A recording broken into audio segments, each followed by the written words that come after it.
ஒன்பதாம் தலைமுறை ஜோதிடர் கோபால் ஐயாவுக்கு வணக்கங்கள். வணக்கம் மணிகண்டன், எப்படி இருக்கீங்க? நல்லா இருக்கிறோம். சிறப்பு சிறப்பு. இப்போ நம்ம பார்க்கக்கூடிய ராசி மகர ராசி. ஒட்டுமொத்த பிரச்சனையும் தீர்க்கக்கூடிய ஒரு திருக்கோயிலை பத்தி சொல்லுங்க. அதே மாதிரி இந்த மகர ராசியில பிறக்கணும்னா இவங்க என்ன கர்மா வாங்கி பிறக்கணும், எந்த கர்மாக்காக இவங்க பிறந்திருக்காங்க, அதை பத்தி கொஞ்சம் சொல்லுங்க. ஃபர்ஸ்ட் என்னை வாழ வைக்கும் ஸ்ரீ அம்பிகை ஜோதிடத்துக்கு என்னுடைய வணக்கம். என்னுடைய நேயர்களுக்கும் என்னுடைய ரசிகர்களுக்கும் என்னுடைய மனமார்ந்த நன்றிகளும் வணக்கங்களும். இன்னைக்கு நம்ம மகர ராசி. மகர ராசிக்கு கரும வினைகள் தீர்க்கும் ஸ்தலங்கள், இதை பற்றி தான் இப்போ இந்த வீடியோவில் நாம் பேச போகிறோம். இப்போ காலபுருஷ தத்துவத்துக்கு 10வது இடம் இந்த மகர ராசி. அப்போ இந்த மகர ராசியில் பிறந்தவங்களாப்பட்டது இந்த கருமம் அப்படிங்கிற வார்த்தையை அதிகமாக யூஸ் பண்ணுவாங்க. என்ன கருமண்டா அப்படின்னு சொல்லுவாங்க. அப்போ பாத்தீங்கன்னா இந்த கருமம் அப்படிங்கிறது நம்ம தவறா எடுத்துக்கூடாது, தொழில்.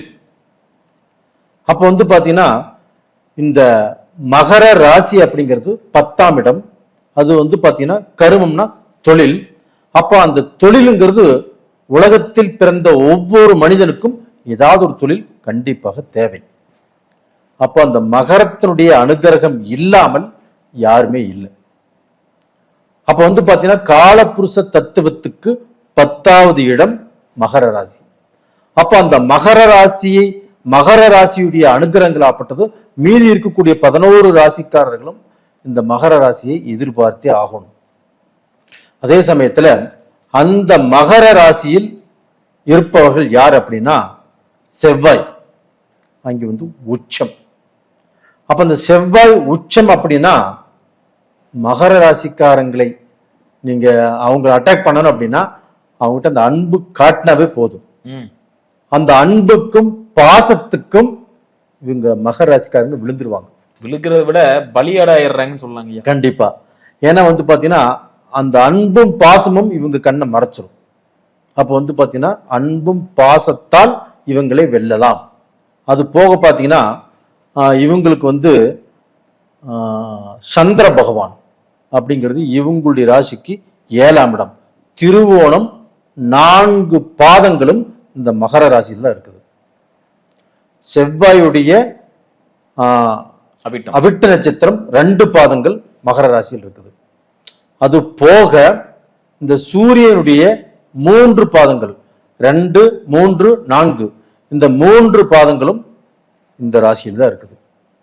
அப்போ இது செவ்வாய்ங்கிறது சூரியன்கிறது அட்டமாதிபதி. அப்ப அட்டமாதிபதி இவங்க ராசியில் இருப்பது இவங்களுக்கு யோகம்.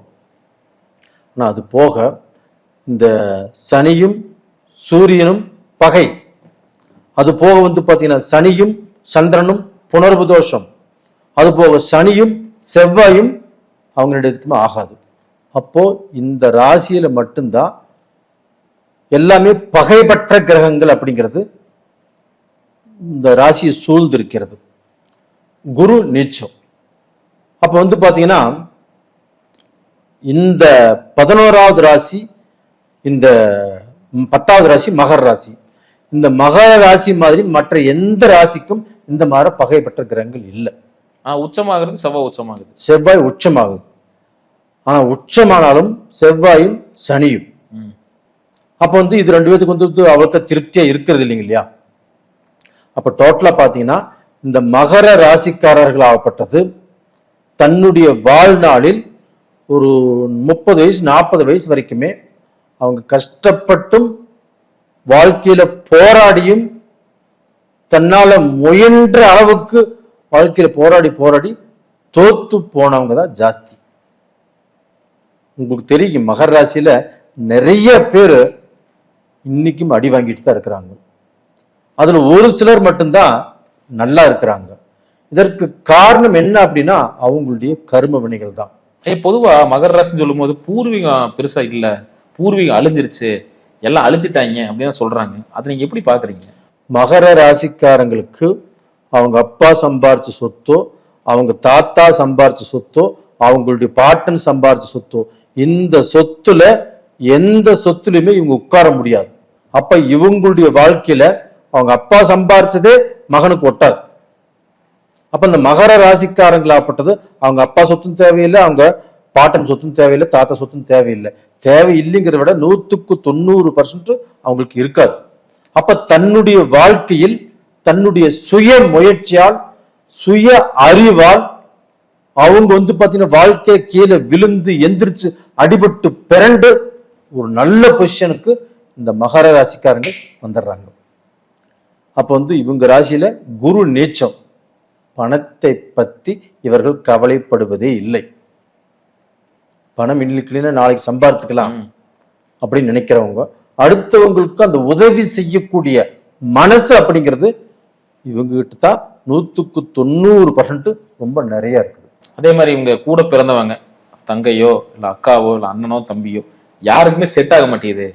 அவங்க கரெக்டா யூஸ் த்ரோ மாதிரி ஆக்கிடுறாங்க. அவங்களுக்கு தேவையான விஷயத்தை வாங்கிட்டு அந்த பாசம்னு ஒரு விஷயம் ஒண்ணுமே இல்லை, அகதி மாதிரி இருக்கேன் அப்படின்னு சொல்றாங்க. அது எப்படி பாக்குறீங்க?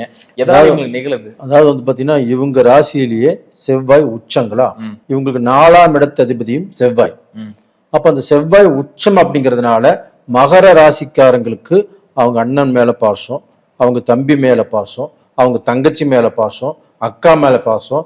அண்ணனுக்கு இவர் படிக்கலினாலும் அண்ணனை படிக்க வைப்பாரு, தம்பியை படிக்க வைப்பாரு, தம்பி கல்யாணம் பண்ணி வைப்பாரு, அக்கா கல்யாணம் பண்ணி வைப்பாரு. எல்லாத்துக்கும் எல்லா நல்லது செஞ்சாலும் மகர ராசிக்காரங்க அவங்களுக்கு கெட்டவங்க தான். இது ஒரு கரும வினை. அப்ப இந்த கரும வினையினால பாத்தீங்கன்னா எல்லாத்துக்கும் நல்லதை செஞ்சு அந்த குடும்பத்திலேயே இவர் இருக்க முடியாமல் எவ்வளவு தூரம் வந்தாலும் எல்லாத்தையும் நினைச்சு வேதனைப்பட்டு தான் இருப்பாரு. ஆனா அவங்கனால இவங்களுக்கு ஏதாவது ஒரு பயன் இருக்கிறதா, பண்ண தம்பினாலேயோ அக்கா தங்கச்சினாலேயோ ஏதாவது பயன் இருக்குதா அப்படின்னா இவருக்கு பயன் இல்லை. ஆனா அதை இவருக்கு பாத்தீங்கன்னா அவங்க பயன்படலினாலும் அவங்க பாத்தீங்கன்னா இவங்களுக்கு பாத்தீங்கன்னா இவர்னால என்ன உதவிகள் செய்ய முடியுமோ, என்ன எவ்வளவு கறக்கணுமோ அந்த அளவுக்கு பாத்தீங்கன்னா இவங்க கிட்ட இருக்கிறத அவங்க முழுசா அந்த நன்மை எல்லாமே எடுத்துக்கிட்டு வெளியில போயிடுறாங்க. மகர ராசிக்காரங்களை யாருமே மதிப்பது இல்லை. இந்த மாதிரி ஒரு கரும வினை தான் மகர ராசிக்காரங்க. அப்ப மகர ராசிக்காரர்களாகப்பட்டது வாழ்க்கையில பல கஷ்டங்களையும் பல துன்பங்களையும் பட்டு அவங்க அனுபவத்தை சம்பாதித்து அவங்களுடைய ஒரு 50 வயசுக்கு மேல நல்ல பொசிஷன்ல இருப்பாங்க. ஆனா பாத்தீங்கன்னா இந்த 50 வயசுக்கு மேல நல்ல பொசிஷன்ல இருந்தாலுமே அவங்களுக்கு எல்லாத்தையுமே நம்பிடுறாங்க. எல்லாத்துக்கு மேல அன்பு பாசம் இல்லை, இவங்க மேல அன்பு காட்டுறவங்க பாசம் காட்டுறவங்க அவங்களையும் நம்பிடுறாங்க. இவங்க மட்டும் யார் நல்லவர்கள் யார் கெட்டவர்கள் அதை மட்டும் ஆராய்ந்து இவங்க பழகினார்கள் அப்படின்னா இவங்க வாழ்க்கை வெற்றி வெற்றி வெற்றி தான்.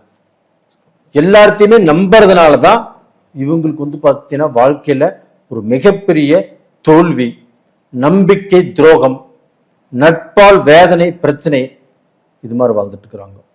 அது போக இவங்களுக்கு 7ஆம் இடம் சந்திர பகவான் அந்த புணர்வு தோஷம் இருக்கிறதுனாலதான் இவங்களுக்கு வாழ்க்கையிலுமே ஒரு நல்ல மனைவி அமைவதில்லை, நல்ல மனைவிக்கு கணவன் அமைவதில்லை.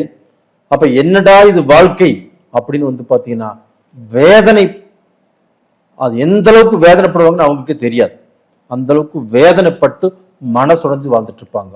இப்ப மகர ராசிக்காரருக்கு ஒருத்தருக்கு பொண்ணு பார்க்க போறோம்னா நம்ம நல்ல யோசனை பண்ணி தான் போகணும். ஏன்னா அவங்களுக்கு இப்போ பொண்ணு பார்த்து அவங்க ஓகே சொல்லிட்டாங்க அப்படின்னா இவங்க தாலி கட்டக்கூடிய வரைக்குமே அவங்களை நம்ப முடியாது. எந்த நேரத்துல முடிவு மாறலாம். அப்படிப்பட்ட குழப்பவாதிகள் தான் மகர ராசிக்காரங்க. அது ஆணாகட்டும் பெண்ணாகட்டும். அந்த அளவுக்கு குழப்பம் அப்படிங்கிறது அவங்களுடைய கரும வினைகள் தான். அப்ப இவ்வளவு கரும வினைகளோடு தான் அவங்க வாழ்ந்துட்டு இருக்கிறாங்க. அப்ப பாத்தீங்கன்னா அவங்க வாழக்கூடிய வாழ்க்கையில விபத்து நடக்கும், அதுபோக கடனால் பாதிக்கப்படுவாங்க, அதனால அகுமானப்படுவாங்க, மனைவியால் நல்ல மனைவி அமைய மாட்டாங்க, நல்ல மக்கள் அமைய மாட்டாங்க. இது மாதிரி ஏகப்பட்ட குழப்பத்துக்கு ஆளாயிருவாங்க. அப்பதான் அவங்க நினைப்பாங்க, ஏன்டா இந்த உலகத்துல பிறந்தோம், ஏன் நாம மகர ராசியில் நாம பிறந்தோம், கம்முன்னு நம்ம வேற ஏதாவது ராசியில பிறந்திருக்க கூடாதா, நம்மளுக்கு எதுக்கு இந்த பிறப்பு அப்படின்னு பாத்தீங்கன்னா வேதனைப்படுறதுக்கு இந்த மாதிரி காரணங்கள் தான். இவ்வளவு விஷயங்கள் இருக்கு. கண்டிப்பாங்க. சிறப்பு. ஐயா, இவங்க நிவர்த்தி செய்யக்கூடிய அந்த திருஸ்தலம் அதை சொல்றீங்களா? இவங்களுக்கு நிவர்த்தி செய்யக்கூடிய திருஸ்தலம் எடுத்துட்டோம்னா ரொம்பவுமே இவங்களுக்கு ஆராய்ந்து பார்த்து இவங்க இவ்வளவு கஷ்டப்படுறாங்க இல்லையா, இவங்க ஏதாவது ரூபத்துல நல்லா இருக்கணும்னு சொல்லி ஒரு ஸ்தலத்தை ம். இவங்களுக்குன்னு பார்த்தீங்கன்னா ஆராய்ந்து பார்த்ததில் ஒரு ஸ்தலம் நம்ம மனசுக்கு உத்தரவாச்சு. இது வந்து பார்த்தீங்கன்னா சென்னையில் இருக்கக்கூடிய ஞாயிறு கோயில். ஞாயிறு கோயில் ம். அது வந்து பார்த்தீங்கன்னா ஞாயிறு அப்படிங்கிற ஊர்ல தான் ஒரு கிராமம் அந்த ஞாயிறு கோயில் இருக்குது. சூரிய பகவானோட கோயில். அந்த கோயில்ல வந்து பார்த்தீங்கன்னா இவங்க போய் இவங்க பிறந்த நாளிலேயோ இல்ல ஞாயிற்றுக்கிழமை நாளிலேயோ அந்த தெய்வத்தை வணங்கினால் இவங்களுடைய கர்ம வினைகள் கண்டிப்பாக தீரும். அந்த கோயில்ல புஷ்பரதேஸ்வரர் அப்படிங்கிற தெய்வம் தான் அங்கே இவங்களுக்கு காட்சி அளிப்பாங்க. அப்ப அந்த தெய்வத்தை பார்த்து இவங்களுடைய குறைகளை சொல்லி இவங்க மனதார கும்பிட்டு வந்தாங்க அப்படின்னா கண்டிப்பாக இவங்களுக்கு வெற்றி பல மடங்கு.